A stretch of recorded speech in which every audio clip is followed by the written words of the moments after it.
Hello, good evening, नमस्कार। Welcome to Exampur. मैं अमित पांडे एक बार फिर से स्वागत करता हूं आपके अपने परिवार एग्जामपुर। हम हैं एग्जामपुर, कलम से क्रांति। और जैसा कि पता ही है आपको, दीपावली की खुशियां बीत चुकी हैं, लेकिन अब इसके बाद एक लंबी लड़ाई हमारी चालू होती है 19-20 दिसंबर को लेकर के, जिसके अंतर्गत आपका जेल वार्डन का जो मुख्य परीक्षा लगा है उसको टारगेट करते हुए हमारा पूरा कोर्स यहाँ पे कंटिन्यू किया जा रहा है। और इसी कारण से लगातार आपको क्लासेस देखने को मिल रही है। आप लोग कहीं ना कहीं परेशान भी होंगे कि क्यों टेस्ट नहीं हो रहा, तो ध्यान रखिएगा, टेस्ट आपको बाद में देखने को मिलेगा। हमारा पहला ये मानना है कि जल्दी से जल्दी टॉपिक कवर कर लिया जाए, उसके बाद फिर क्या होगा, लगातार आपको टेस्ट देखने को मिलेगा, जिससे कहीं ना कहीं आपका एक प्रैक्टिस सेशन भी हो जाएगा और जो आपके संभावित परीक्षा में आने वाले क्वेश्चन होंगे उन सबका रिवीजन भी हो जाएगा। तो क्लासेस की शुरुआत बेसिक यहीं से करते हैं। बिल्कुल राजेश जी, बिल्कुल आपका स्वागत है। सूरज, नितिन, आदित्य जी, बिल्कुल। चलिए, तो क्लासेस की विशेष यहीं से शुरुआत करते हैं। आप लोग जितने लोग यहाँ पे जुड़ चुके हैं, बस जल्दी जल्दी जुड़ते जाइए, क्लास को लाइक कर दीजिए और इसे जल्दी से शेयर कर दीजिए। जी बिल्कुल, दीपावली की छुट्टियाँ बीत चुकी हैं, अब हम अपनी नई क्लास की शुरुआत करते हैं और आज हम प्रमुख रूप से उत्तर प्रदेश की जनगणना के बारे में अध्ययन करेंगे। ध्यान दीजिएगा, ये हम भारत के जनगणना के बारे में नहीं बात कर रहे हैं, केवल उत्तर प्रदेश के जनगणना के बारे में बात कर रहे हैं। तो इसी संदर्भ को आगे बढ़ाते हैं, आपके साथ एक एक चीज़ों के बारे में उत्तर प्रदेश के जनगणना की बात करेंगे।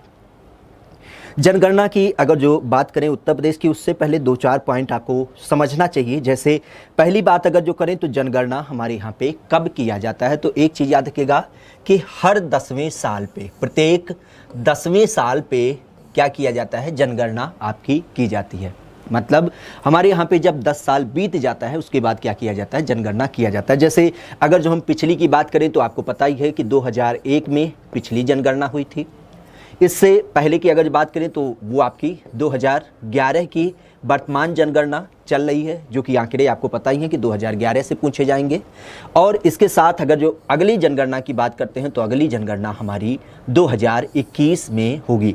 तो इस तरीके से जो जनगणना का हमारे यहाँ पे क्रम चलता है वो 10-10 साल के अंतराल पे चलता है। जाहिर सी बात है, अगर जो हम किसी एक छोटे बच्चे की बात करते हैं तो जब छोटा बच्चा जन्म लेता है तो तुरंत ही वो संसाधन नहीं बन जाता है, उसे ग्रो करने के लिए कुछ टाइम चाहिए होता है। और अगर जो मूल बात करें तो लगभग यही माना जाता है कि जब बच्चा 10 साल का हो जाता है तो उसके अंतर्गत कहीं ना कहीं एक क्रिएटिविटी आ जाती है, यूँ कहें वो एक संसाधन बनने की तरफ तत्पर हो जाता है। तो इस कारण से 10 साल में एक हमें क्या होता है, बदलाव प्रतीत होता है।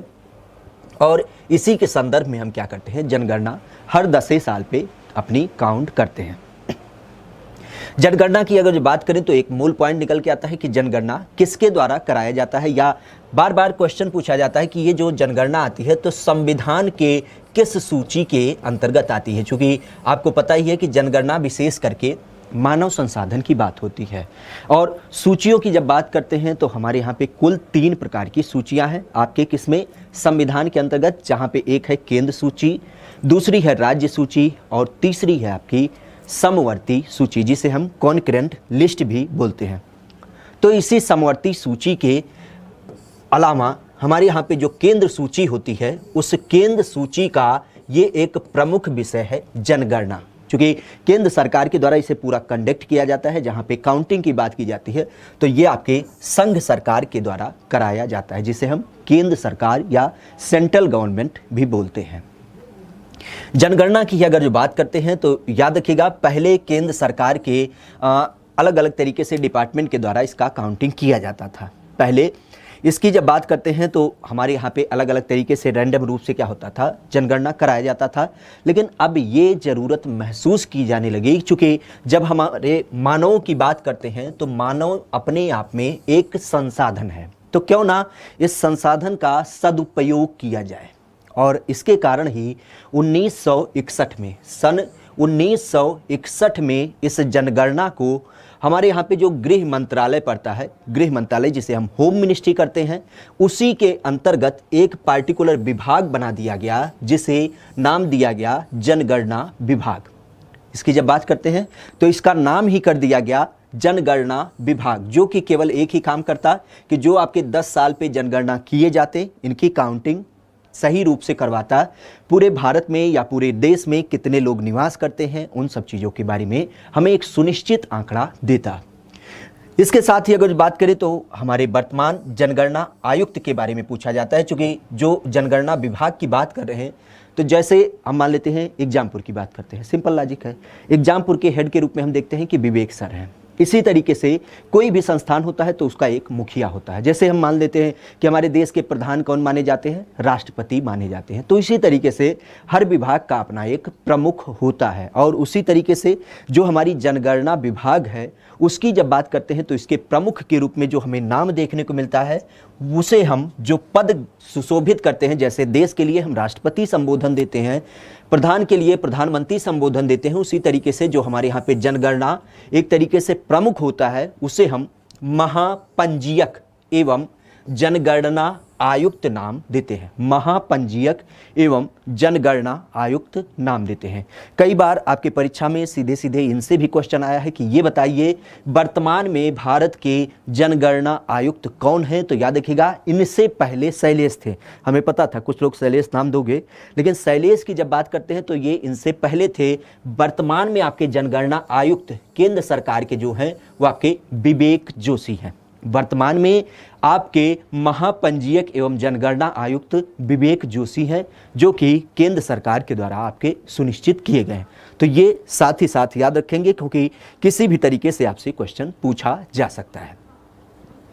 इसके साथ ही हम बात कर रहे थे, जैसा कि बताया कि हमारे यहाँ पे 10 साल पे जनगणना की जाती थी, लेकिन ये 10 साल करने का टर्म कहाँ से आया? क्योंकि हमारे यहाँ पे आपको पता ही है कि जब मुगल सत्ता खत्म हो गई उसके बाद अंग्रेजों का शासन आ गया और अंग्रेज अधिकारी यहाँ पे कहीं ना कहीं छुटपुट करके शासन करने लगे। लेकिन उसी दरमियान उनका थोड़ा सा कार्यकाल बढ़ा और लगभग पूरे भारत पे जब कब्जा हो गया तो उन्हें ये लगा कि इतने आदमियों को हमें क्या करना है, कवर अप करना है, मतलब इनके ऊपर हमें शासन करना है। अब जब शासन करना है तो उसके लिए कुछ हमें संसाधन अपने लगाने होंगे। जैसे अंग्रेज अधिकारी इंग्लैंड से बुलाने होंगे, लेकिन हम कितने अधिकारी बुला लें, इसका कुछ रेशियो होना चाहिए। जैसे हमें पता है कि कोई भी चीज़, जैसे 100 बच्चों को पढ़ाने के लिए एक टीचर आपका क्या होता है, पर्याप्त होता है। तो उसी तरीके से अगर जो हम पूरे भारत की जनसंख्या को जान लें तो ये हमें पता चल जाएगा कि इतने अधिकारी हमें अपॉइंट करने होंगे। तो इसी कारण से यही लगभग कुछ कॉन्सेप्ट रहा जिसके आधार पे अंग्रेज अधिकारियों के द्वारा ये डिसीजन लिया गया कि हमारे यहाँ पहले एक काम किया जाए कि इन भारतीयों के ऊपर जो शासन करना है या इनके लिए जो कार्य पद्धतियां अपनाई जानी है, जैसे रेलवे का विकास करना है, रोड बनवाने हैं या फिर अलग अलग योजनाएं चलानी है, तो ये किस बेस पे चलाई जाए, पहली काउंटिंग की जाए जिससे ये पता चले कि आखिर कितने लोग यहाँ पे रहते हैं जिनको हमें टारगेट करना है। तो इस कारण से पहली बार ये जनगणना का कॉन्सेप्ट आया और इसकी जब बात करते हैं तो ये आपके 1872 में पहली बार लॉर्ड मेयो के काल में किया गया। लॉर्ड मेयो के काल में पहली बार जनगणना आपके भारत में 1872 में किया गया है। कई बार आपकी परीक्षा में सीधे सीधे क्वेश्चन इससे पूछा गया है। इसके साथ ही अगर जो बात करें तो ये पहली बार जनगणना हो गई, लेकिन अब यहाँ पे इन्हें जब कुछ आंकड़े मिले तो इन्होंने सोचा कि अच्छा ये बात है तो इतना तो हम काम कर ही लेंगे। लेकिन थोड़ी दिनों बाद जब ये महसूस हुआ कि नहीं, अब थोड़ा फिर से एक बार देखना चाहिए, क्योंकि उन्हें भी पता है कि 10 साल में बच्चे बड़े हो जाते हैं, वो काम योग्य हो जाते हैं। पहले तो इतना पढ़ाई लिखाई का शौक था नहीं। जनरली क्या होता था, जब कोई 10 साल 12 साल का हो जाता था तो वो एक तरीके से उत्पादन में जुड़ जाता था। तो इस कारण से अंग्रेजों ने फिर ये महसूस किया कि अब क्या संख्या बढ़ी है कि कम है, तो इस कारण से उन्होंने एक दोबारा जनगणना कराई और 1881 में लॉर्ड रिपन, उस समय हमारे यहाँ पे गवर्नर होते थे, उनके कार्यकाल में कराया गया। और इस जनगणना को अब क्या किया गया, अब इसे नियमित कर दिया गया। मतलब 1872 में पहली बार हुआ, लेकिन 1881 में जो 9 साल बाद हुआ, अब ये कहा गया, चूंकि अंतर इसे महसूस हुआ, जैसे मान लेते हैं पहले 30 करोड़ लोग रहे होंगे, अब की बार 40 करोड़ हो गए, तो उन्हें महसूस हुआ कि 10 करोड़ लोग क्या हो गए, 10 साल में बढ़ गए। तो इस कारण से इन्होंने अब इस जनगणना को कहा कि इसे रेगुलर काउंट किया जाए। क्यों? क्योंकि इससे हमें एक एक्चुअल इमेज मिलेगी और एक्चुअल मिलने के आधार पे क्या होगा, हम कहीं न कहीं चाहे इनके विकास की बात करें, चाहे इनके ऊपर शासन करने की बात करें, तो उस कंडीशन में हम पूरा एक फिगर जान पाएंगे। तो इस कारण से अब इनके द्वारा ये निश्चित किया गया कि अब क्या होगा, हर 10 साल पे एक बार जनगणना कराई जाएगी, जिसके अंतर्गत जो आपके प्रमुख लोग, एक तरीके से कह सकते हैं छोटे बड़े व्यक्ति होते हैं, उनकी काउंटिंग सीधे सीधे कराई जाएगी।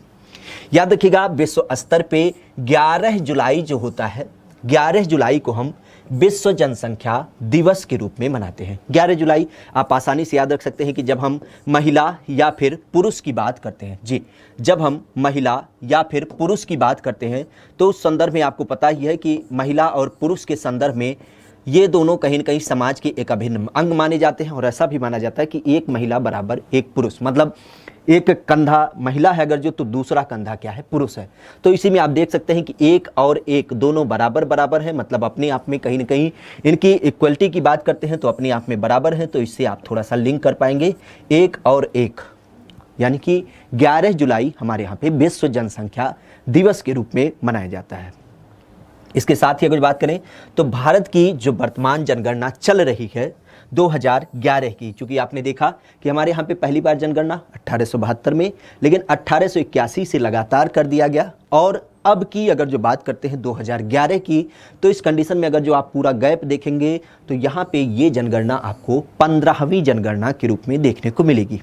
ये जो जनगणना है ये आपकी 15वीं जनगणना है। अच्छा, अब इससे एक क्वेश्चन और भी बन सकता है कि पिछला जो 2001 का गणना था वो कौन सा था, तो याद रखिएगा इससे एक कम 14वीं, और जो अगली जनगणना होगी 2021 की वो कौन सी होगी, तो वो आपकी 16वीं जनगणना होगी।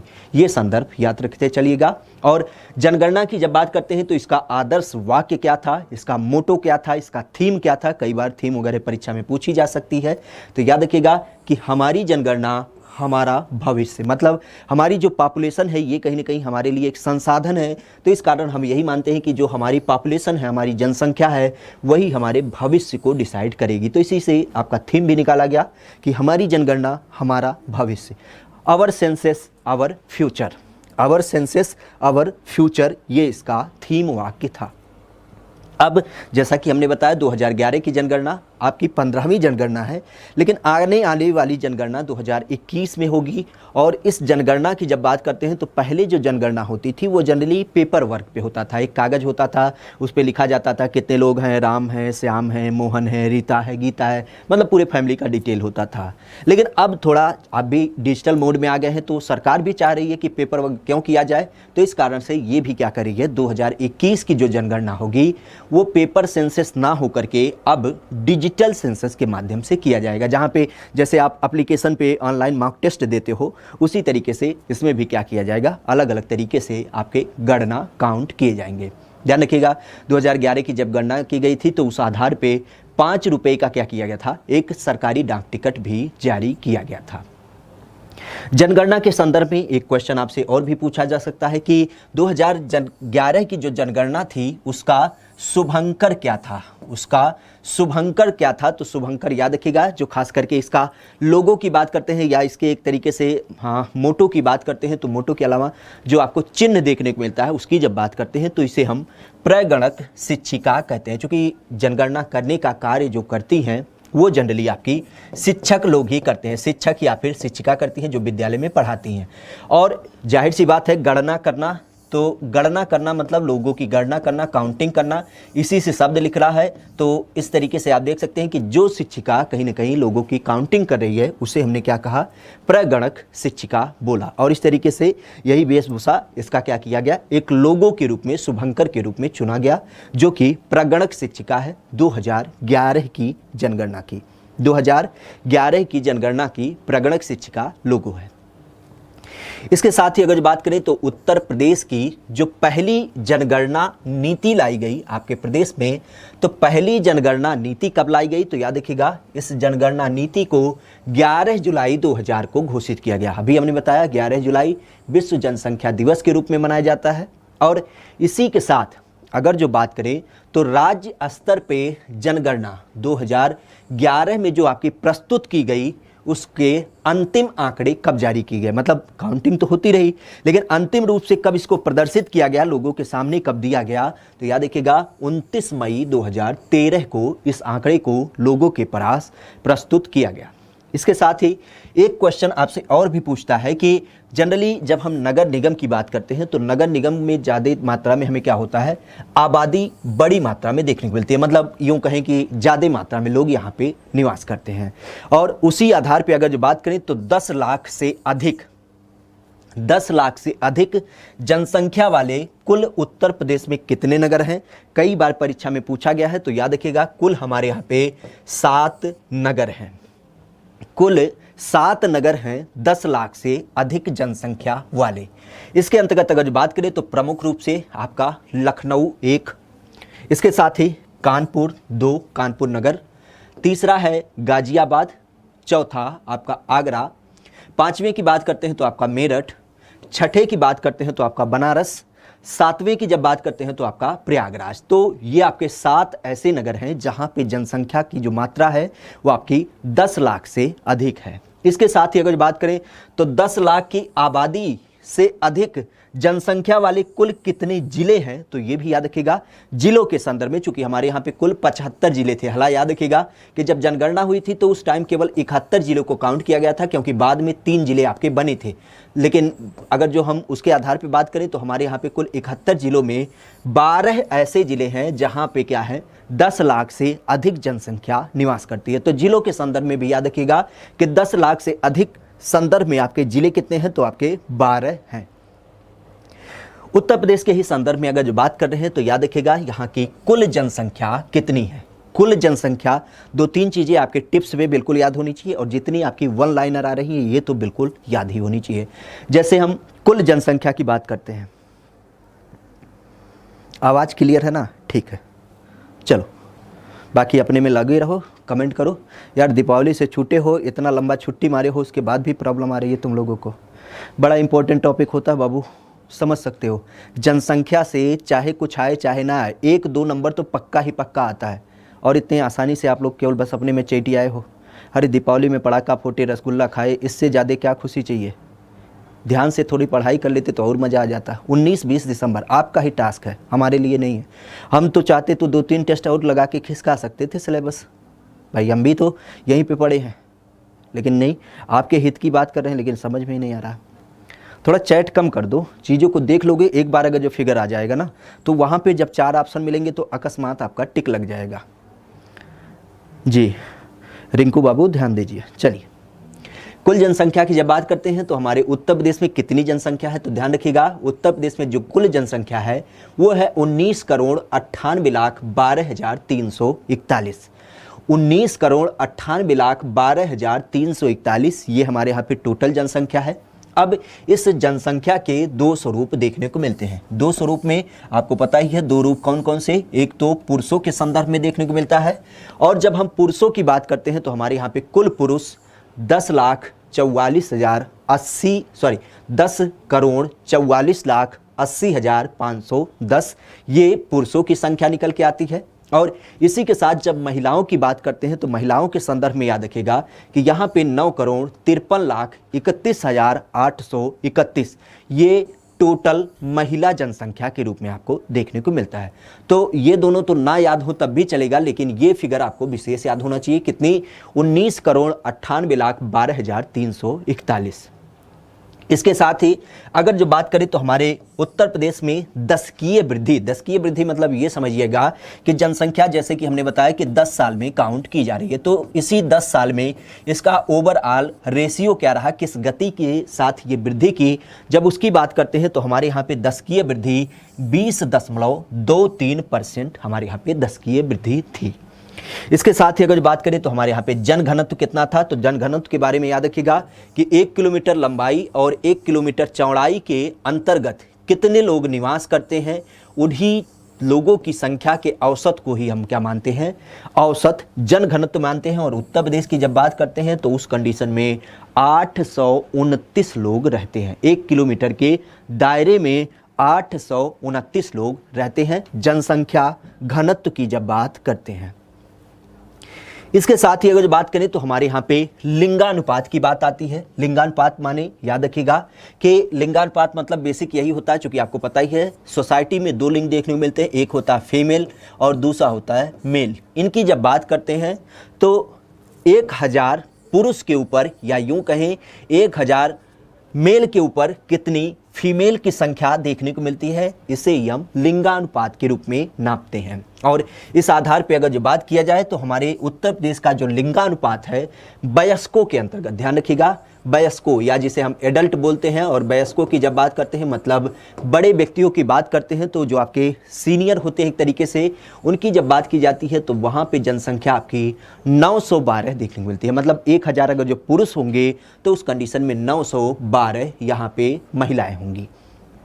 इसके साथ ही 0 से 6 वर्ष के अंतर्गत, जैसा कि हमने बताया लिंगानुपात तो ये आपके वयस्कों में हो गया, लेकिन इसके साथ ही दूसरा जो रूप देखने को मिलता है वो होता है 0 से 6 वर्ष के बच्चों के अंतर्गत। उनमें लिंगानुपात क्या है, तो याद रखिएगा ये लिंगानुपात यहाँ पे और भी कम है, और इसकी जब बात करते हैं तो वर्तमान में हमारे यहाँ पे 2011 की जनगणना के हिसाब से 902, 1000 बच्चों पे, मेल बच्चों पे 902 फीमेल आपकी बच्चियाँ एक तरीके से स्टैंड करती हैं। इसके साथ ही अगर बात करें तो हमारे यहाँ पे साक्षरता दर कितनी है, एजुकेशन का क्या स्तर है, तो याद रखिएगा ओवरऑल उत्तर प्रदेश में 67.7% लोग पढ़े लिखे हैं। और इसके साथ ही अगर बात करें तो इनमें पुरुषों का जो रेशियो है वो है आपका 77.3%, और इसके साथ ही अगर बात करें तो महिलाएं कितनी पढ़ी लिखी हैं, तो याद रखिएगा यहाँ पे 57.2% महिलाएं पढ़ी लिखी हैं। इसको आप आसानी से याद रख सकते हैं, क्योंकि 67 की जब बात करते हैं 67 में अगर जो हम 10 नंबर जोड़ते हैं तो क्या हो जाता है, आपका 77 हो जाता है, और इसी 67 में जब 10 नंबर माइनस करते हैं तो आपका 57 हो जाता है। तो एक ओवर एवरेज के रूप में आप चीज़ों को निकाल सकते हैं कि अगर जो ओवरऑल की बात करते हैं तो आपका 67% है, जिसमें हमने 10 जोड़ा तो 77.3%, और 10 अगर जो माइनस किया तो 57.2%। ये क्या हो गया, हमारे यहाँ पे एवरेज क्या हो गया, साक्षरता दर या जिसे हम लिटरेसी रेट बोलते हैं वो आपको देखने को मिलती है। पुरुष में 77.3% और महिलाओं में 57.2%। इसके साथ ही अगर बात करें तो हमारे प्रदेश में जनसंख्या के आधार पे अगर जो बात किया जाए तो सबसे ज़्यादा जनसंख्या कहाँ पे है। हालांकि ये लाइन तो दब गई है, लेकिन ध्यान रखिएगा उसके आधार पे हम बता देते हैं कि सबसे ज़्यादा जनसंख्या कहाँ पे रहती है, तो आपके इलाहाबाद या जिसे हम प्रयागराज बोलते हैं वहाँ पे सबसे ज़्यादा जनसंख्या रहती है। यहाँ पे सबसे ज़्यादा जनसंख्या रहती है, और अगर जो इसकी बात करते हैं तो 59,54,391 लोग यहाँ पे निवास करते हैं। इसके साथ ही अगर बात करें तो न्यूनतम जनसंख्या मतलब सबसे कम जनसंख्या वाला जिला कौन सा है, तो याद रखिएगा सबसे कम जनसंख्या वाला जिला जो है वो है आपका महोबा जिला। महोबा में सबसे कम लोग रहते हैं, और इस आधार पर अगर बात करें तो आपके 8,75,958 लोग का केवल यहाँ पे निवास करते हैं। लिंगानुपात के अंतर्गत अगर बात करें तो सबसे ज़्यादा लिंगानुपात कहाँ पे है, तो याद रखिएगा सबसे ज़्यादा जो लिंगानुपात है वो आपके जौनपुर में देखने को मिलता है 1024, और इसी के साथ सबसे कम लिंगानुपात या जिसे हम न्यूनतम लिंगानुपात बोलते हैं ये कहाँ पे देखने को मिलता है, तो याद रखिएगा गौतम बुद्ध नगर, जहाँ पे लिंगानुपात आपका 851 देखने को मिलता है। इसके साथ ही अगर बात करें तो सबसे ज़्यादा जनघनत्व, जैसा कि हमने बताया 1 किलोमीटर के रेंज में कितने लोग रहते हैं, तो जनघनत्व सबसे ज़्यादा आपके गाजियाबाद में देखने को मिलता है, जहाँ पे 3,971 लोग रहते हैं। और इसी तरीके से अगर जो हम न्यूनतम की बात करते हैं मतलब सबसे कम जनघनत्व कहाँ पे है, तो याद रखिएगा आपके ललितपुर जनपद में है। ये आपके ललितपुर जनपद में है, और ललितपुर की जब बात करते हैं तो यहाँ पे 242 लोग 1 किलोमीटर के अंतर्गत निवास करते हैं। जी, ललितपुर की जब बात करते हैं तो यहाँ पे न्यूनतम 242 लोग 1 किलोमीटर के रेंज में निवास करते हैं। तो ये विशेष संदर्भ याद रखिएगा। इसके साथ ही अगर जो बात करें तो हमारे प्रदेश में सबसे ज़्यादा अनुसूचित जाति वाला कौन सा जिला है, तो याद रखिएगा सीतापुर में आपको सबसे ज़्यादा अनुसूचित जाति देखने को मिलते हैं। और इसी के साथ अगर जो हम बात करें न्यूनतम अनुसूचित जाति वाला जिला कौन सा है, तो उस आधार पे याद रखिएगा कि आपका बागपत जो जिला है वहाँ पे आपको अनुसूचित जाति कम मात्रा में देखने को मिलती है। इसके साथ ही अगर जो बात करें तो एक टर्म आता है सर्वाधिक अनुसूचित जनजाति। जनजातियों की जब बात करते हैं, हमने पिछले ही क्लास में देखा था कि जनजातियों की जब बात करते हैं तो हमारे उत्तर प्रदेश में जो सबसे ज़्यादा जनजाति पाई जाती है वो आपके सोनभद्र जिले में पाई जाती है। और इसके अलावा अगर जो बात करें तो सबसे कम अनुसूचित जाति कहाँ पे पाई जाती है, तो ये भी याद रखिएगा ये आपके बागपत में पाई जाती है, केवल 14। तो ये विशेष याद रखेंगे, अनुसूचित जाति सबसे ज़्यादा सोनभद्र में और सबसे कम आपके बागपत में पाई जाती है। इसके साथ ही अगर बात करें तो सबसे ज़्यादा गांव में रहने वाली जनसंख्या कहाँ पे देखने को मिलती है, तो याद रखिएगा सबसे ज़्यादा जो आपको गांव में रहने वाली जनसंख्या देखने को मिलती है वो आपके इलाहाबाद में देखने को मिलती है। गांव में रहने वाली सबसे ज़्यादा जनसंख्या इलाहाबाद में देखने को मिलती है। जैसा कि हमने देखा कि इलाहाबाद में ही सबसे ज़्यादा लोग निवास करते हैं, हालांकि अब इसका नाम प्रयागराज कर दिया गया है, तो ये भी याद रखिएगा। और सबसे कम लोग जो गाँव में निवास करते हैं वो कहाँ पर रहते हैं, तो याद रखिएगा गौतम बुद्ध नगर में बहुत ऐसे कम व्यक्ति हैं जो क्या करते हैं, गांव में निवास करते हैं। इसी के साथ अगर बात करें तो सबसे ज़्यादा नगरों में रहने वाले लोग कहाँ पे निवास करते हैं, तो ये भी याद रखिएगा ये आपके गाजियाबाद में निवास करते हैं। जी, नगरों में रहने वाले सबसे ज़्यादा लोग कहाँ पे रहते हैं, तो आपके गाजियाबाद में निवास करते हैं। इसके साथ ही अगर बात करें तो न्यूनतम साक्षरता दर कहाँ पे देखने को मिलती है, मतलब ऐसी बात कि जहाँ पे साक्षरता दर क्या है बिल्कुल कम ही है, उस संदर्भ में अगर जो बात करें तो आपका जो श्रावस्ती जनपद है वहाँ पे साक्षरता दर बिल्कुल कम है। और इस आधार पे अगर जो बात करें तो 46.7%, केवल 46.7% यहाँ पे लिटरेसी रेट देखने को मिलती है। इसके साथ ही अगर बात करें तो सबसे अधिक पुरुष साक्षरता दर कहाँ पे है, तो ये भी याद रखिएगा आपके गौतम बुद्ध नगर में 88.1% क्या है, यहाँ पे आपको लिटरेसी रेट देखने को मिलती है। इसके साथ ही सबसे कम कहाँ पे पढ़े लिखे पुरुष हैं, तो उस संदर्भ में अगर जो बात करें तो आपका श्रावस्ती ही जिला है जहाँ पे सबसे कम पढ़े लिखे लोग हैं। और इसकी जब बात करते हैं तो यहाँ पे 57.2% लोग सबसे कम पढ़े लिखे मात्रा में हैं।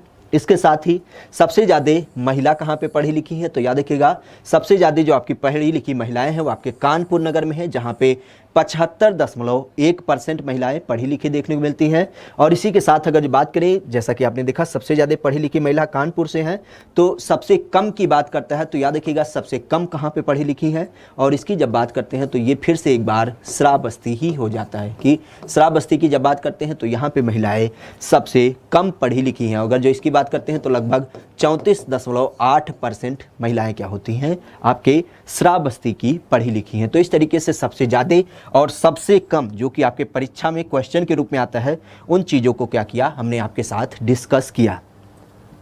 परीक्षा में एक तरीके से और भी क्वेश्चन आपके साथ पूछा जाता है कि उत्तर प्रदेश में जनगणना वर्ष के हिसाब से आपसे कुछ आंकड़े पूछे जाते हैं। अगर जो उसकी बात करते हैं तो जनगणना 2011 की हम जैसा कि बात कर रहे थे कि हमारे 2011 में जनगणना के अंतर्गत लिंगानुपात क्या था, तो आपको दिखाया भी कि 912, हमारे यहाँ पे 912 लिंगानुपात था। और इसी के साथ इसके अंतर्गत दशकीय वृद्धि की जब बात की तो 20.22% हमारे यहाँ पे दशकीय वृद्धि थी। इसके अलावा हमने देखा साक्षरता दर कितनी थी, तो साक्षरता दर 67.7% थी।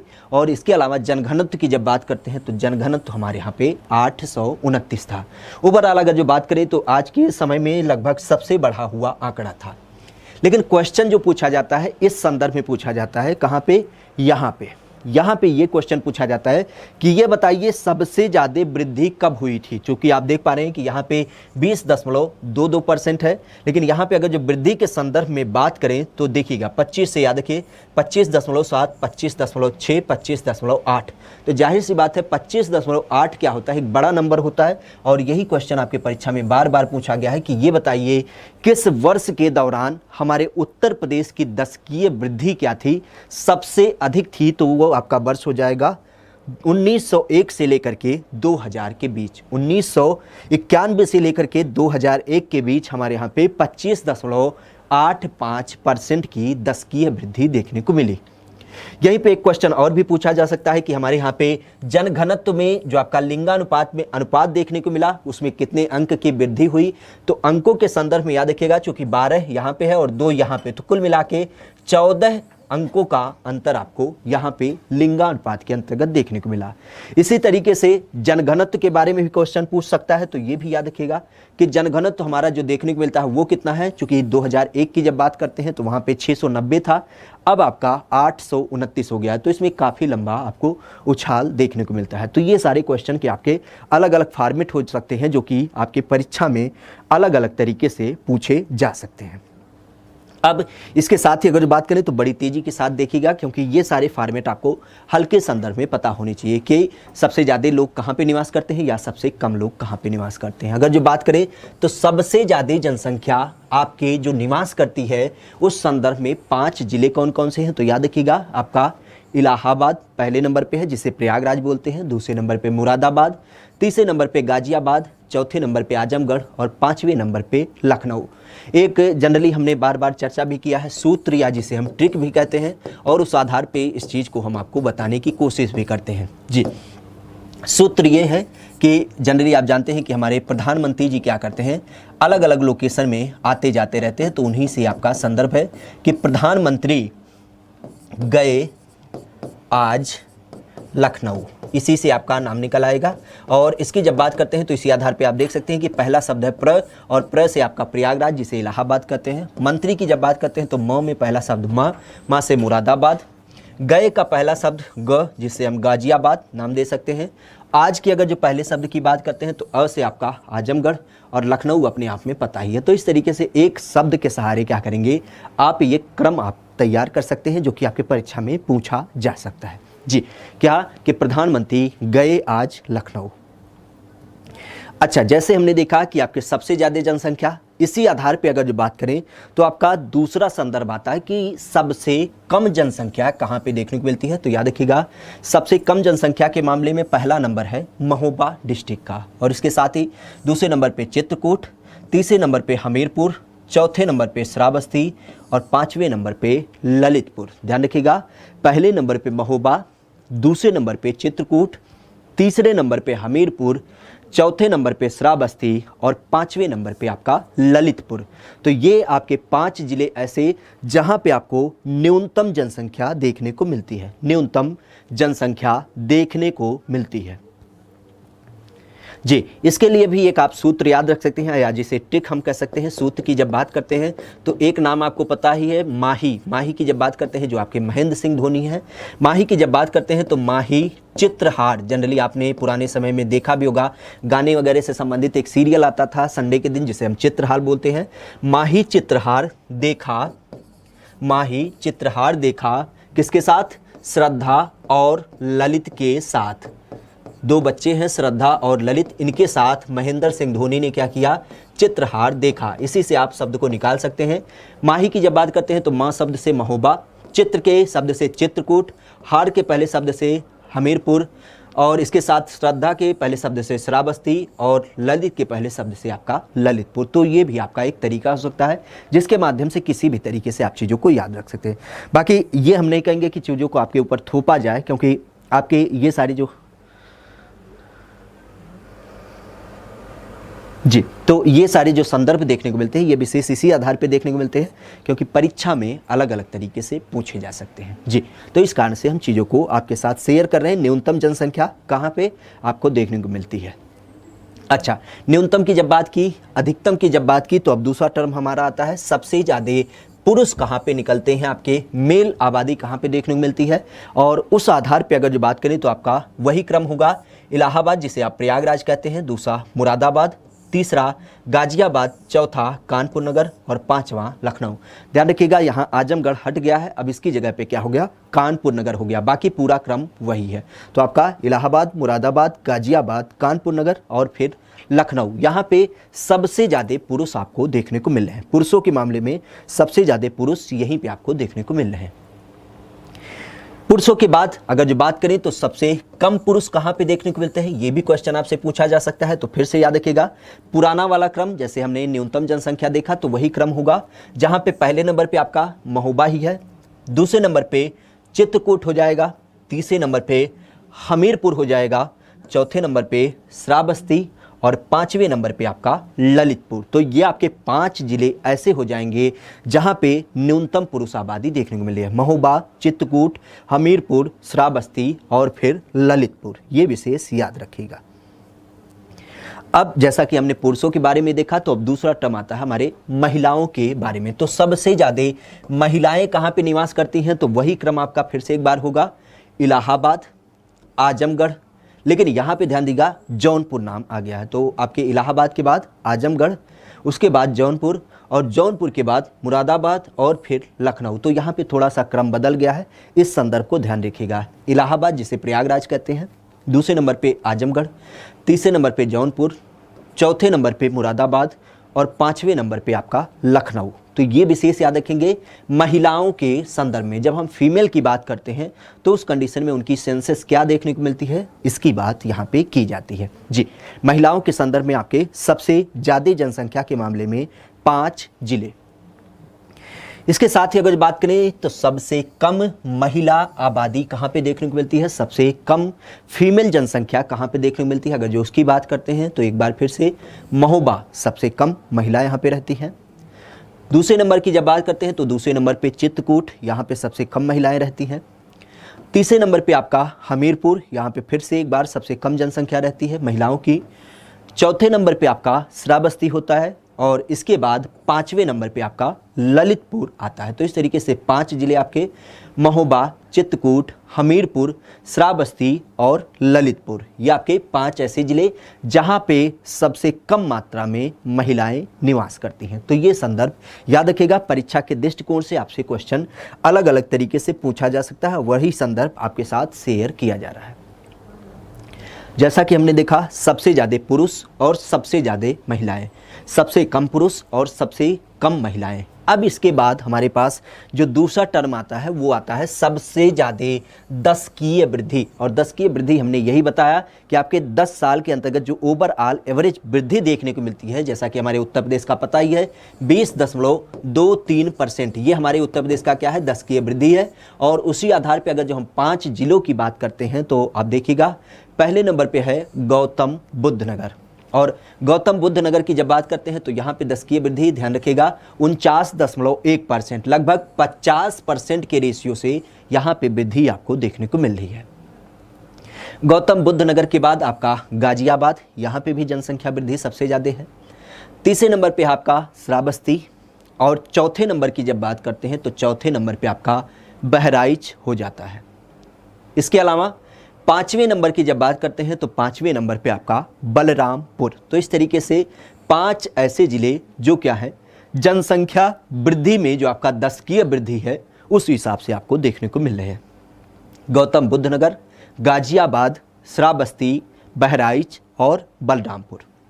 अच्छा, यहीं पे एक चीज़ और याद रखिएगा, जैसा कि हमने संदर्भित किया कि 1991 से 2011 में उत्तर प्रदेश की जो आपकी दशकीय वृद्धि थी, याद रखिएगा, ये आपका 1991 से 2001 में, अभी पीछे इंडिकेट कराया था कि जब हमने देखा था 1991 से 2001 की दशकीय वृद्धि, तो वहाँ पे सबसे ज़्यादा दशकीय वृद्धि देखने को मिली थी। और ये जो देखने को मिली थी कितनी थी, 25.85, सबसे ज़्यादा अब तक की वृद्धि देखने को मिली थी दशकीय वृद्धि के अंतर्गत। तो ये संदर्भ विशेष याद रखेंगे। इसके साथ ही अगर बात करें तो आपके लिए न्यूनतम दशकीय वृद्धि की बात होती है। जैसा हमने देखा सबसे ज़्यादा दशकीय वृद्धि, उसके बाद दूसरा टर्म जो होता है वो होता है आपका न्यूनतम जनसंख्या की दशकीय वृद्धि। और इसकी जब बात करते हैं तो इसके अंतर्गत जो हमें देखने को मिलता है पहले नंबर पे कानपुर नगर। तो याद रखिएगा कानपुर नगर में सबसे कम दशकीय वृद्धि। और एक बात की जाए अगर जो, तो यहाँ पे 9.9% दशकीय वृद्धि यहाँ पे देखने को मिलती है। इसके साथ दूसरे नंबर पे आपका हमीरपुर हो जाता है, जहाँ पे दशकीय वृद्धि फिर से क्या होता है, यहाँ पे थोड़ा सा ज़्यादा है। तीसरे नंबर पे आपका बागपत, जहाँ पे दशकीय वृद्धि इससे थोड़ा आगे 11.9%। इसके साथ अगर बात करें तो फतेहपुर, और फतेहपुर की जब बात करते हैं तो यहाँ पे 14.1% दशकीय वृद्धि। और 5वें की जब बात करते हैं तो 5वें नंबर पे आपका देवरिया, जो कि 14.2% होता है। तो इस तरीके से न्यूनतम दशकीय वृद्धि की जब बात करते हैं तो इस आधार पे हमारे 5 ऐसे जिले होते हैं जहाँ पे क्या होता है, दशकीय वृद्धि आपको कम मात्रा में देखने को मिलती है। कानपुर, हमीरपुर, बागपत, फतेहपुर और फिर देवरिया। जी, ये आपके 5 ऐसे जिले जहाँ पे दशकीय वृद्धि क्या होते हैं, बिल्कुल कम मात्रा में दिखाई देते हैं। इसके साथ ही अगर बात करें तो हमने देखा कि हमारे उत्तर प्रदेश की औसत घनत्व क्या होती है, 829 व्यक्ति प्रति वर्ग किलोमीटर होती है। तो इस आधार पे अगर जो बात किया जाए तो हमने यहाँ पे सबसे ज़्यादा जनसंख्या में जो घनत्व देखने को मिलता है उससे संबंधित 5 जिले कौन से हैं, तो याद रखिएगा पहले नंबर पे है गाजियाबाद, गाजियाबाद की जब बात करते हैं, अभी हमने देखा कि जनसंख्या के घनत्व में सबसे ज़्यादा जनसंख्या यहीं पे निवास करती है और 3,971 लोग 1 वर्ग किलोमीटर में निवास करते हैं। गाजियाबाद के बाद दूसरे नंबर पे आता है आपका बनारस, और बनारस के बाद अगर जो बात किया जाए तो तीसरे नंबर पे आपका लखनऊ आता है। तीसरे के बाद अगर जो बात करें तो चौथे नंबर पे आपका संत रविदास नगर, जिसे हम भदोही नाम देते हैं, ये आता है। और इसके बाद जो आपका पांचवा आता है वो आता है आपका कानपुर नगर। तो ये टॉप लेवल के याद रखिएगा, कुछ याद हो चाहे न याद हो, लेकिन गाजियाबाद तो याद होना चाहिए क्योंकि परीक्षा में बार बार पूछा गया है। 3,971 गाजियाबाद का जनसंख्या घनत्व है, जबकि ओवरऑल आप देख पा रहे हैं कि 829 ही है, लेकिन यहाँ पे दूना तिगुना चौगुना कर सकते हैं आप।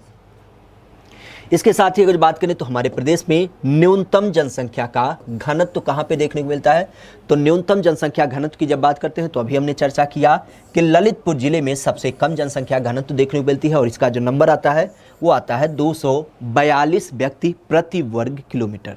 242 व्यक्ति प्रति वर्ग किलोमीटर यहाँ पे देखने को मिलती है। इसके साथ जो दूसरा नाम आता है वो आता है आपका सोनभद्र, और सोनभद्र भी आपका एक पठारी रीजन है, खास करके जनजाति वगैरह निवास करती है, तो यहाँ पे भी 270 लोग निवास करते हैं। इसके अलावा हमीरपुर की जब बात करते हैं तो यहाँ पे 275 लोग। चौथे नंबर पे आपका महोबा और पांचवें नंबर पे आपका चित्रकूट आता है। तो इस तरीके से आपके 5 ऐसे जिले टॉप लेवल के जहां पे क्या होती है, न्यूनतम जनसंख्या देखने को मिलती है घनत्व के मामले में। इसके साथ ही अगर बात करें तो साक्षरता के अंतर्गत ध्यान रखिएगा, सबसे ज्यादा औसत साक्षरता देखने को कहां पे मिलती है, तो याद रखिएगा औसत साक्षरता के अंतर्गत मतलब सबसे ज़्यादा पढ़े लिखे लोग कहाँ पे हैं, उनकी जब बात करते हैं तो गौतम बुद्ध नगर में सबसे ज़्यादा पढ़े लिखे हैं। और इसके आधार पर अगर बात करें तो 80.12% यहाँ पे लोग क्या हैं, पढ़े लिखे हैं। इसके साथ ही दूसरे नंबर की जब बात करते हैं तो दूसरे नंबर पे कानपुर नगर की बात होती है और कानपुर नगर में 79.65% क्या है, यहाँ पे लोग पढ़े लिखे हैं। तीसरे नंबर पे आपका औरैया आता है। इसके बाद चौथे नंबर पे आपका इटावा आता है। इसके बाद पांचवें नंबर पे गाजियाबाद। तो 5 ऐसे जिले जहां पे सबसे ज़्यादा लोग क्या है, पढ़े लिखे हैं। कौन कौन सा, गौतम बुद्ध नगर, कानपुर नगर, औरैया, इटावा और फिर गाजियाबाद। जी, सूत्र देखना है, अच्छा ट्रिक देखना है, तो ट्रिक देखने के लिए बाबू आपको ट्रिक्स वाला चैनल जाना पड़ेगा, वहाँ पे संबंधित चीज़ों के बारे में आपको ट्रिक बताई गई हैं। जी, इतने नाम है याद नहीं हो रहे हैं। जी बिल्कुल, नाम तो काफ़ी हैं, ये तो हम मान सकते हैं, लेकिन सारे नाम याद ना रखिए, एक बार केवल क्रम देख लीजिए। और सबकी नहीं बात करेंगे, लेकिन जो आपके टॉप लेवल के हैं, जैसे अगर जो बात किया जाए सबसे ज़्यादा साक्षरता, तो इसके अंतर्गत पहले नंबर पे कौन है, तो ये तो याद होना चाहिए। कम से कम 2 जिले तो याद रखिए, पहले नंबर पे कौन है और दूसरे नंबर पे कौन है। जी, बाकी हम नहीं कहते कि 5 याद रखो बाबू, 5 नहीं याद करने की बात करेंगे, केवल 2 की याद से साथ बात करेंगे। चलिए, अधिकतम की बात की तो अब बात आती है न्यूनतम औसत साक्षरता कहाँ पे है, तो याद रखिएगा सबसे कम पढ़े लिखे लोग कहाँ पे, तो आपके श्रावस्ती में केवल 46.74% लोग पढ़े लिखे। इसके बाद बहराइच के बाद आपका बलरामपुर के बाद आपका बदायूं और बदायूं के बाद आपका रामपुर। तो ये आपके 5 जिले ऐसे हो जाते हैं जो कि क्या होते हैं, सबसे कम पढ़े लिखे लोग यहाँ पे निवास करते हैं। श्रावस्ती, बहराइच, बलरामपुर, बदायूं और फिर से आपका रामपुर। जी, नेक्स्ट की बात करते हैं कि सबसे ज़्यादा पुरुष कहाँ पे पढ़े लिखे हैं, तो पुरुषों के मामले में याद रखिएगा पहले नंबर पे आपका गौतम बुद्ध नगर ही होगा, जहाँ पे 88.06% पुरुष पढ़े लिखे हैं। दूसरे नंबर पे औरैया, तीसरे नंबर पे आपका इटावा, चौथे नंबर पे आपका गाजियाबाद और 5वें नंबर पे आपका झांसी। तो इस तरीके से आपके सबसे ज़्यादा जो पढ़े लिखे व्यक्ति होते हैं उस क्रम में आपका 5 जिला, जहाँ पे गौतम बुद्ध नगर, औरैया, इटावा, गाजियाबाद और झांसी, ये क्रम आपको देखने को मिलता है। अब जैसा कि सबसे ज़्यादा देखा तो सबसे कम कहाँ पे होंगे, अर्थात न्यूनतम साक्षरता वाले 5 जिले कौन से हैं, तो याद रखिएगा न्यूनतम के अंतर्गत पहले नंबर पर आपका श्रावस्ती ही, जहाँ पे 57.16, याद रखिएगा यहाँ पुरुषों की बात हो रही है। जी, 57.1% है। इसके साथ ही बहराइच की जब बात करते हैं तो यहाँ पे भी दूसरे नंबर पे साक्षरता कम देखने को मिलती है। तीसरे नंबर पे बलरामपुर, यहाँ पे भी साक्षरता कम देखने को मिलती है।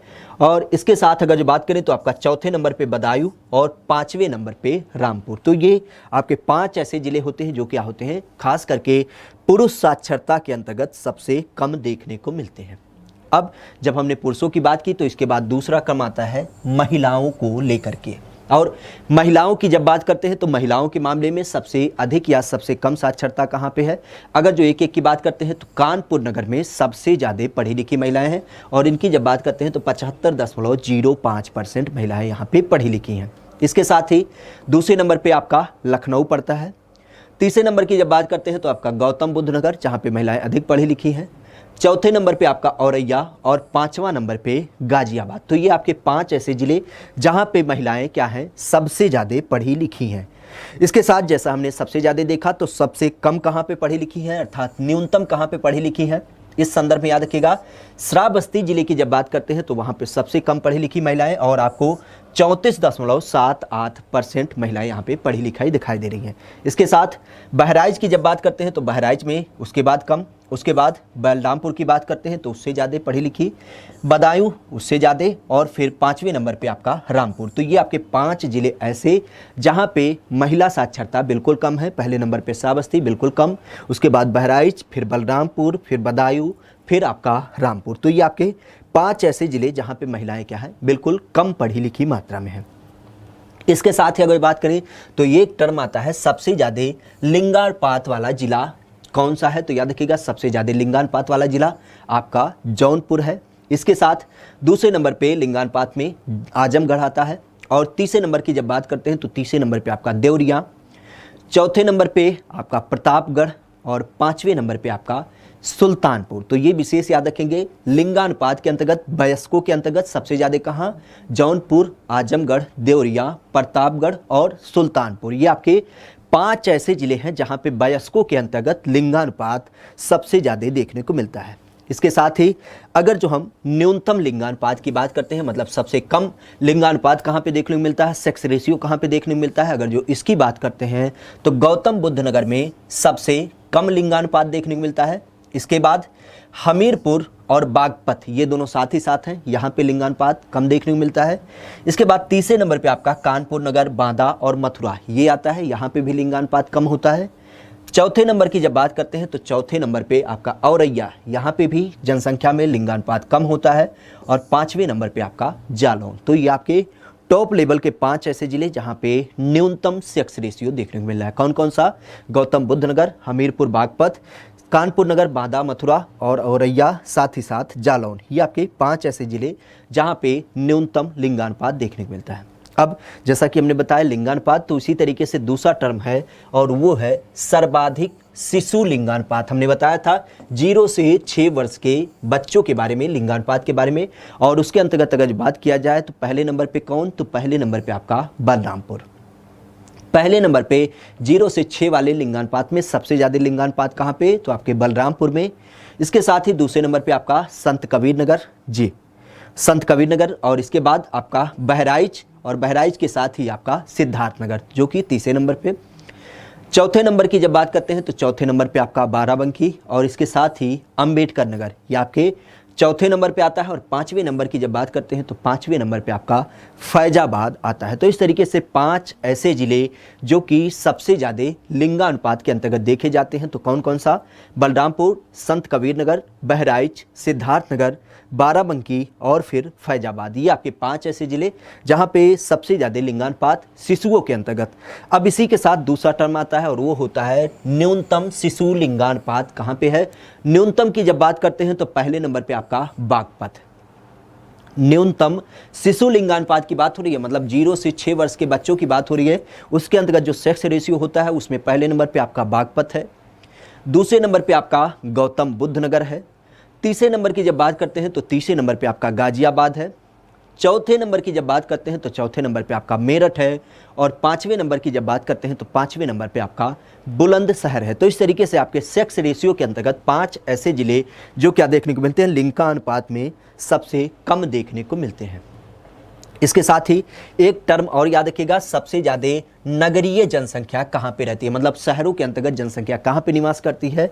तो शहरों के अंतर्गत सबसे ज़्यादा लोग आपके गाजियाबाद ज़िले में निवास करते हैं। इसके बाद लखनऊ जनपद में सबसे ज़्यादा लोग शहरों में निवास करते हैं। इसके बाद कानपुर नगर की जब बात करते हैं तो यहाँ पे भी शहरों में ज़्यादा मात्रा में लोग निवास करते हैं। चौथे नंबर पे आपका आगरा और 5वें नंबर पे मेरठ आता है। तो ये आपके 5 ऐसे ज़िले जहाँ पे लोग नगरों में सबसे ज़्यादा निवास करते हैं, शहरों में रहने वाले सबसे ज़्यादा लोग। तो पहले नंबर पे आपका गाजियाबाद। इसके साथ ही अगर बात करें तो सबसे कम नगरों में या बड़े बड़े शहरों में रहने वाले लोग कहाँ पे होते हैं, तो याद रखिएगा सबसे कम रहने वाले आपके श्रावस्ती से होते हैं। अब एक चीज़ यहीं से निकल जाएगा कि सबसे ज़्यादा अगर जो यहाँ पे रह रहे हैं, सबसे कम रह रहे हैं, तो इसका मतलब गाँव में सबसे ज़्यादा रहने वाले कहाँ हो जाएंगे, तो आपके श्रावस्ती से हो जाएंगे। ये थोड़ा सा आप निकाल सकते हैं। तो न्यूनतम शहरों में रहने वाले श्रावस्ती से। दूसरे नंबर पर आपका चित्रकूट हो जाएगा। तीसरे नंबर की जब बात करते हैं तो तीसरे नंबर पर आपका कौशाम्बी। चौथे नंबर की जब बात करते हैं तो चौथे नंबर पर आपका संत कबीर नगर। और 5वें की जब बात करते हैं तो 5वें नंबर पे आपका महाराजगंज। तो इस तरीके से 5 टॉप लेवल के ऐसे ज़िले जहाँ पे नगरीय जनसंख्या क्या होती है, बिल्कुल कम निवास करती है। इसी के साथ सबसे ज़्यादा अनुसूचित जाति कहाँ पे रहती है, तो ये भी याद रखिएगा। अनुसूचित जाति के मामले में पहले नंबर पे आपका सीतापुर ही है। दूसरे नंबर पे आपका इलाहाबाद। तीसरे नंबर पे आपका हरदोई। तीसरे नंबर पे आपका हरदोई हो जाएगा। और चौथे नंबर पे आपका आजमगढ़। और 5वें नंबर पे आपका खीरी लखीमपुर। तो ये आपके 5 ऐसे ज़िले जहाँ पे अनुसूचित जाति रहती है। तो सीतापुर, इलाहाबाद, हरदोई, आजमगढ़ और खीरी लखीमपुर, ये आपके टॉप लेवल के 5 ज़िले। इसके साथ अगर बात करें तो आपका न्यूनतम अनुसूचित जाति वाला जिला, मतलब कम अनुसूचित जाति कहाँ पे निवास करती है, अगर जो इसकी बात करते हैं तो पहले नंबर पे बागपत। पहले नंबर पे कम अनुसूचित जाति कहाँ पे निवास करती है, तो बागपत आपको दिखाया भी था। 14 लोग केवल क्या करते हैं, यहाँ पे निवास करते हैं। जी सॉरी, ये आपका अनुसूचित जाति नहीं बल्कि अनुसूचित जनजाति है। जी, बागपत में सबसे कम अनुसूचित जाति। इसके अलावा बरेली में आपकी अनुसूचित जाति सबसे कम। इसके बाद बलरामपुर में भी आपकी अनुसूचित जाति थोड़ी, फिर गौतम बुद्ध नगर और फिर रामपुर, बनारस, ये आपको अनुसूचित जाति के अंतर्गत सबसे कम संख्या देखने को मिलती है, या यूँ कहें इंक्रीजिंग आर्डर आपको देखने को मिलता है, जहाँ पे मिनिमम शेड्यूल कास्ट के लोग निवास करते हैं। इसके साथ ही सबसे ज़्यादा अनुसूचित जनजाति की बात की जाती है। जनजाति वाले 5 ज़िले जहाँ पे सबसे ज़्यादा अनुसूचित जनजाति रहते हैं, अगर जो उनकी बात करते हैं तो पहले नंबर पे आपका सोनभद्र हो जाएगा, सबसे ज़्यादा जनजाति के मामले में, हमने कई बार चर्चा किया है। दूसरे नंबर पे आपका बलिया, और इसके साथ ही तीसरे नंबर पे आपका देवरिया। चौथे नंबर की जब बात करते हैं तो आपका कुशीनगर। और 5वें नंबर पे आपका ललितपुर, जहाँ पे सबसे अधिक मात्रा में अनुसूचित जनजाति निवास करती है। इसके अलावा अनुसूचित जनजाति के मामले में सबसे कम कहाँ पे निवास करते हैं, तो इससे संबंधित 5 ज़िले। और अभी हमने बताया कि बागपत में केवल 14 लोग निवास करते हैं अनुसूचित जनजाति से संबंधित। इसके साथ ही कन्नौज की जब बात करते हैं तो यहाँ पे भी सबसे कम मात्रा में क्या करती है, अनुसूचित जाति निवास करती है। इसके अलावा बदायूं, एटा और कासगंज, तो ये आपके 5 ऐसे ज़िले होते हैं जहाँ पे अनुसूचित जाति बिल्कुल कम निवास करती है, अनुसूचित जनजाति बिल्कुल कम निवास करती है। कौन कौन सा, बागपत, कन्नौज, बदायूं, एटा और कासगंज, यहाँ पे अनुसूचित जनजाति बिल्कुल कम मात्रा में निवास करती है। अब 2-3 पॉइंट को और ध्यान दीजिएगा तो बिल्कुल आपको क्लियर हो जाएगा कि सबसे ज़्यादा जनगणना नगर वाला जिला कौन सा था। जनरली आपने देखा होगा कि जब जनगणना किया जाता है तो उसको एक वार्ड में तोड़ तोड़ के किया जाता है, और उसके अंतर्गत अगर बात किया जाए तो सबसे ज़्यादा जनगणना नगर कहाँ पे देखने को मिला, तो ये आपके बनारस के अंतर्गत देखने को मिला। और इसके साथ ही सबसे ज़्यादा स्लम जनसंख्या, जो आपके कह सकते हैं कूड़े कचरे में रहने वाली जनसंख्या, झोपड़पट्टी में जो निवास करती है, उसकी जब बात करते हैं तो उससे संबंधित जनसंख्या कहाँ पे है, तो ये भी याद रखिएगा, ये आपके मेरठ में निवास करती है। तो सबसे ज़्यादा जनगणना नगर कहाँ, बनारस में, और सबसे ज़्यादा स्लम जनसंख्या वो कहाँ पे, तो आपके मेरठ में निवास करती है। इसके साथ ही ग्रामीण जनसंख्या की जब बात करते हैं तो उत्तर प्रदेश के संदर्भ में ग्रामीण जनसंख्या कितनी है, तो याद रखिएगा 15,53,17,278, यानी कि ओवरऑल जनसंख्या का 77.7% हमारे यहाँ पे गाँव में निवास करती है। इसी के साथ शहरों की जब बात करते हैं तो जाहिर सी बात है, इसी से माइनस कर दीजिए तो आपका जो निकल के आएगा वो आएगा 22.3%। तो शहरों में 77 और गाँव में 77 और शहरों में 22% जनसंख्या हमारे प्रदेश की निवास करती है। तो ये भी संदर्भ याद रखेंगे, परीक्षा में इससे संबंधित क्वेश्चन एक पूछा भी गया था, याद है कि नहीं याद है, एक जब क्वेश्चन पेपर कराए थे उसमें जनसंख्या के मामले में कि गाँव में कितनी जनसंख्या निवास करती है। इसके साथ ही अगर जो हम बात करें तो उत्तर प्रदेश के 5 सबसे ज़्यादा नगरीय जनसंख्या वाले नगर कौन है, तो इसके बारे में याद रखिएगा। गाजियाबाद में सबसे ज़्यादा लोग रहते हैं शहरों के अंतर्गत, उसके बाद लखनऊ में सबसे ज़्यादा, उसके बाद कानपुर नगर, फिर आपका आगरा और फिर आपके मेरठ। तो ये आपके 5 ऐसे ज़िले जहाँ पे शहरों में सबसे ज़्यादा लोग रहते हैं। और नगरीय की जब बात करते हैं सबसे कम कहाँ पे रहते हैं, तो ये आपका श्रावस्ती हो जाएगा और फिर चित्रकूट हो जाएगा, जहाँ पे नगरों की बात करें या फिर शहरों की बात करें जहाँ पे कम मात्रा में लोग निवास करते हैं। इसके साथ ही एक दूसरा टर्म आता है कि गांव में सबसे ज़्यादा रहने वाले लोग कहाँ पे हैं, तो अभी हमने देखा कि गौतम बुद्ध नगर में जब सबसे ज़्यादा रहते हैं तो गौतम बुद्ध नगर में सबसे कम हो जाएंगे। और इसी के साथ महोबा की जब बात करते हैं तो यहाँ पे भी कम जनसंख्या क्या होती है, गाँव में रहती है। इसके साथ ही सबसे ज़्यादा गाँव में कहाँ पे निवास करती है, तो याद रखिएगा इलाहाबाद में सबसे ज़्यादा जनसंख्या, दूसरे नंबर पे आजमगढ़, तीसरे नंबर पे जौनपुर, चौथे नंबर पे सीतापुर और 5वें नंबर पे आपका गोरखपुर हो जाता है, जहाँ पे जनसंख्या का घनत्व जो होता है जनसंख्या जो गाँव में रहती है वो अधिक मात्रा में रहती है। इसके साथ ही अगर जो बात करें तो अभी हमने देखा कि स्लम भारत की जब बात करते हैं तो स्लम जनसंख्या हमारे यहाँ पे सबसे ज़्यादा मेरठ में रहती है। और उस आधार पे अगर जो बात करें तो उत्तर प्रदेश के मामले में बड़ी जनसंख्या निवास करती है। लेकिन यहाँ पे पूछ रहा है कि भारत के अंतर्गत उत्तर प्रदेश में इसका क्या स्थान है, तो याद रखिएगा पूरे भारत के अंतर्गत जो स्लम आबादी रहती है उस मामले में भारत का स्थान, उत्तर प्रदेश का स्थान चौथा है, जहाँ पे 9.5% लोग क्या होते हैं, स्लम के अंतर्गत रहते हैं, जो आपके झोपड़पट्टी में रहते हैं। पहले स्थान पे आपका महाराष्ट्र है, दूसरे नंबर पे आंध्र प्रदेश है, तीसरे नंबर पे पश्चिम बंगाल है और चौथे नंबर पे हमारा उत्तर प्रदेश है, जहाँ पे झोपड़पट्टी में जो लोग निवास करते हैं, स्लम एरिया में निवास करते हैं, उनकी जब बात करते हैं।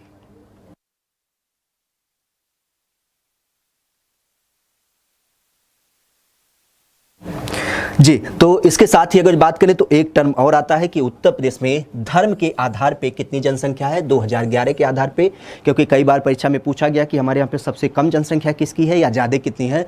तो तेजी के साथ देख लेंगे। हिंदुओं की जब बात करते हैं तो यहाँ पे 79.73% या यूँ कहें 80% जनसंख्या।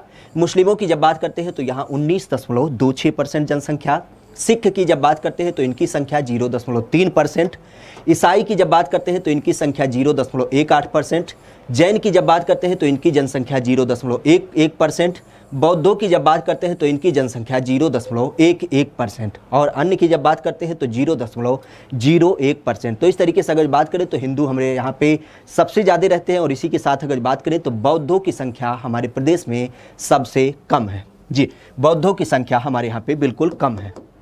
इसके साथ ही अगर बात करें तो जनसंख्या के आधार पे अगर जो बात करें तो 2-3 पॉइंट और निकल के आता है कि सबसे ज़्यादा जनसंख्या हिंदू धर्म की है और सबसे कम जनसंख्या आपके बौद्ध धर्म को मानने वाली है।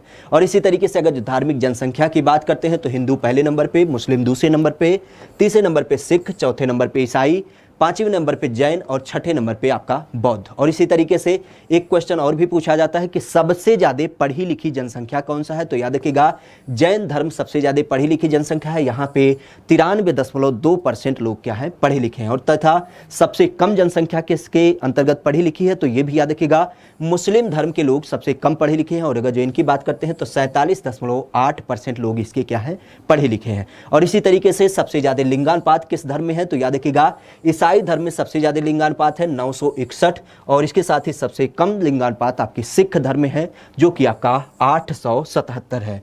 तो ये सारे टर्म आपके परीक्षा में पूछे जाते हैं। इन सारी चीज़ों को हमने इसी कारण आपके साथ शेयर किया। हालांकि लास्ट का मोमेंट है तो लास्ट में क्लास खत्म होने को है, तो इस कारण से हमने क्या किया, थोड़ा जल्दी किया। इसका स्क्रीनशॉट ले लेंगे तो आपके लिए आसान हो जाएगा। बाकी दीपावली की खुशियों को अब विराम करिए। 19-20 तारीख को आपका डेट आ गया है तो उसके लिए पूरा प्रिपेयर हो जाए। जनसंख्या एक बड़ा इंपॉर्टेंट टॉपिक होता है, इससे आपके क्वेश्चन पूछे जाते हैं। तो बाकी फिर कल की क्लास में एक बार पुनः मुलाकात होगी नई क्लास के साथ। तो आज के लिए इतना ही।